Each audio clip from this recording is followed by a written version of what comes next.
Assalamualaikum warahmatullahi wabarakatuh. Hai teman semua, jumpa lagi dengan saya Nur Hayati. Hari ini hari Sabtu tanggal 11 Februari tahun 2023. Saya akan mencuci stroberi. Dan saya akan menjelaskan salah satu fungsi dari ekoenzim yang suka kita buat dari sisa-sisa kulit buah. Ekoenzim adalah cairan fermentasi yang bahan dasarnya adalah bahan-bahan organik, bisa dari kulit-kulit buah yang bersih, lalu dicampur dengan air dengan gula, difermentasi selama 3 bulan. Ekoenzim mempunyai 1001 manfaat, salah satunya sebagai desinfektan untuk mencuci buah-buahan dan sayur-sayuran. Dan saya selalu menggunakannya untuk mencuci sayuran dan buah-buahan dengan komposisinya 1 cc ekoenzim berbanding 1 liter air. Nah, saat mencuci buah stroberi dan jeruk hari ini juga tadi saya gunakan ekoenzim kira-kira 1 tutup botol, lalu saya tambahkan air. Nah, ini berfungsi sebagai desinfektan pada sayur-sayuran dan buah-buahan. Dan biasanya buah-buahan yang dicuci dengan ekoenzim ini menjadi lebih tahan lama dan lebih segar rasanya ya. Stroberi kalau dicuci dengan air biasa aja, pagi, sore biasanya sudah mulai layu-layu atau busuk lagi. Tapi kalau pakai ini bisa 2-3 hari. Biasanya saya rendam di dalam air ekoenzim yang sudah dicampur dengan air selama 10-15 menit, baru kemudian kita tiriskan.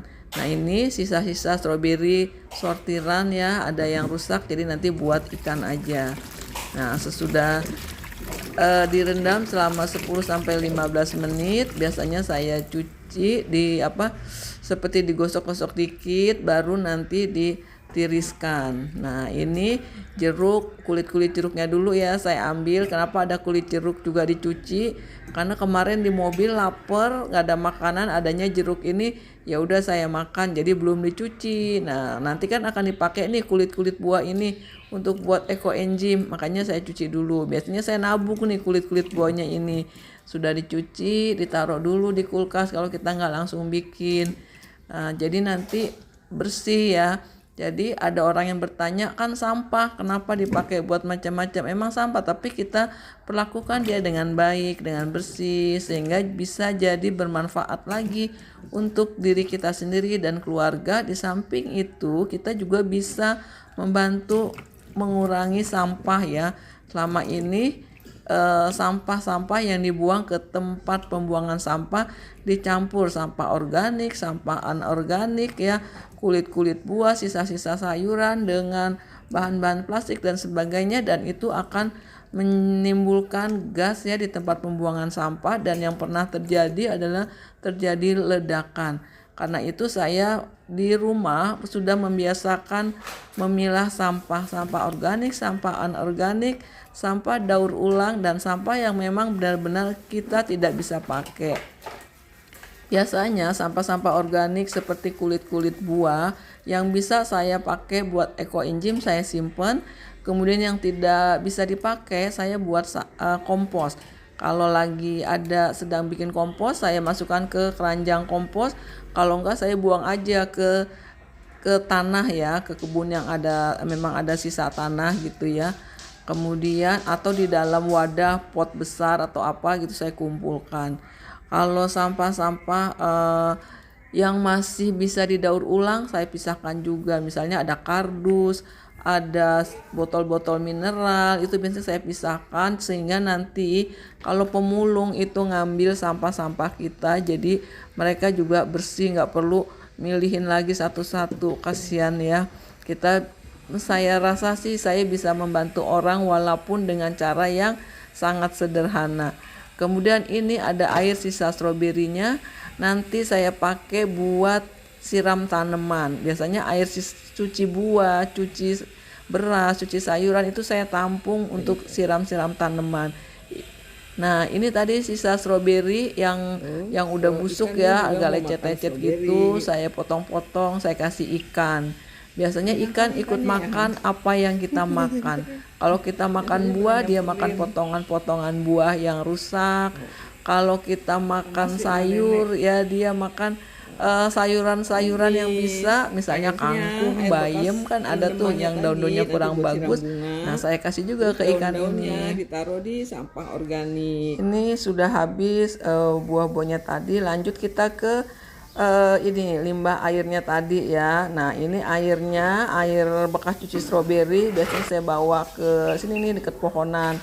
Ini juga ada ember-ember kecil yang memang sengaja saya taruh di luar. Jadi kalau hujan dia bisa menampung air hujan yang bisa digunakan lagi untuk siram-siram tanaman. Nah, ini juga ada air cucian beras digabungin ya. Semua nanti dicampur, dibagi-bagikan ke tanaman-tanamannya. Jadi bisa hemat air, hemat listrik. Semoga nanti bisa membantu untuk anak cucu saya ya. Semoga Allah juga akan mencatat sebagai amal saya turut menjaga bumi ini. Nah, ini pohon-pohon yang ada di sekitar rumah saya. Mulai saya berikan nutrisi dari air cucian beras, air cucian buah tadi yang sudah saya kasih ekoenzim tadi waktu saat mencuci buahnya. Jadi insya Allah tidak ada sesuatu yang terbuang percuma dan nanti akan menimbulkan masalah untuk kita dan keluarga dan lingkungan kita.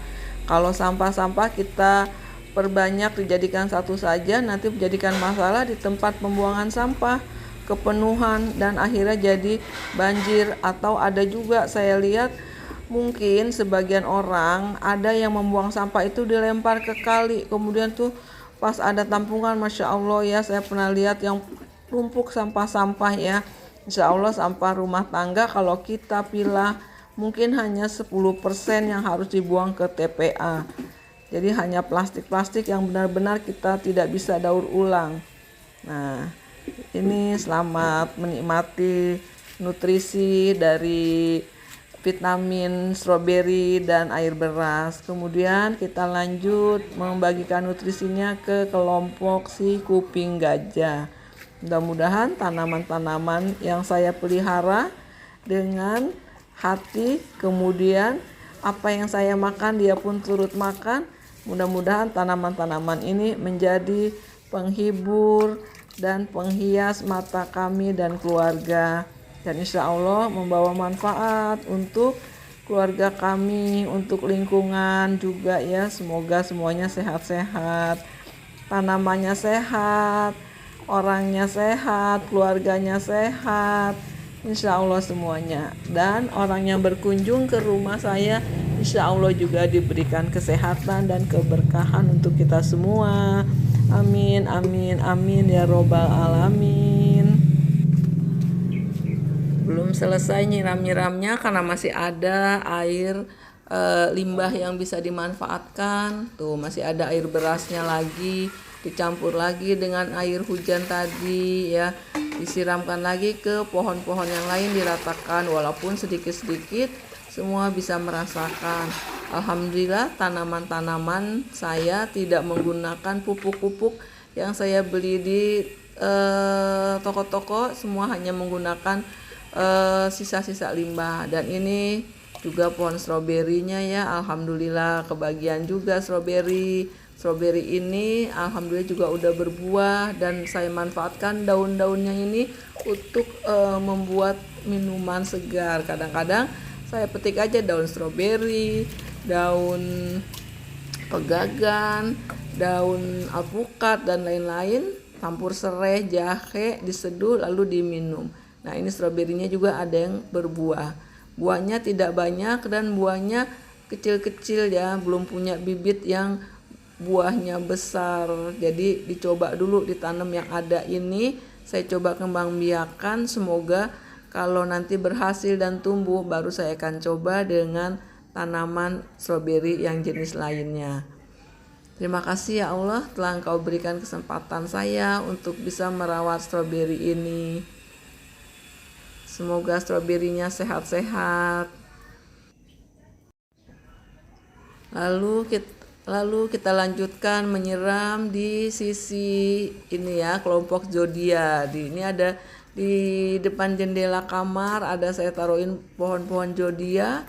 Kemudian ada juga aglonemanya sebenarnya. Kalau katanya sih zodia ini kan bisa mengusir nyamuk, makanya saya taruh dekat jendela. Maunya sih di bawah jendela sana, tapi kalau buka jendela jadi terhalang ya karena pohonnya agak tinggi. Jadi yang di tengah dan di dekat jendela itu dikasih pohonnya yang rendah ya, yang enggak tinggi. Nah, di tengahnya itu ada aglonema juga dan ada beberapa yang saya bibitkan seperti pohon kurma juga. Mudah-mudahan kurmanya juga bisa tumbuh dan bisa berbuah di sini ya, seperti ada di Medan itu ada kebun kurma yang sudah seperti di Arab katanya. Insya Allah izinkan saya ke Medan untuk melihat kebun kurma itu. Nah, ini dia bagian bawah jendelanya ya, ada aglonema, kemudian ada pohon kurma dan pohon-pohon yang lainnya. Nah, ini masih siram-siram ya. Nanti sesudah siram-siram kita touring sedikit ke sekitar tanaman hias yang ada di sekeliling rumah saya, yang sudah cukup lama juga ya nggak diupdate nih kebun-kebun tanaman-tanaman hiasnya, hanya sesekali dilihat dan kebetulan masih agak sibuk. Jadi insya Allah sesudah pensiun ini bisa sering-sering mengupdate tanaman-tanaman hiasnya, tanaman-tanaman sayurnya, dan insya Allah akan diprogramkan oleh lingkungan menjadi rumah contoh untuk tanaman hidroponik ya, budidaya tanaman sayur katanya nantinya, insya Allah.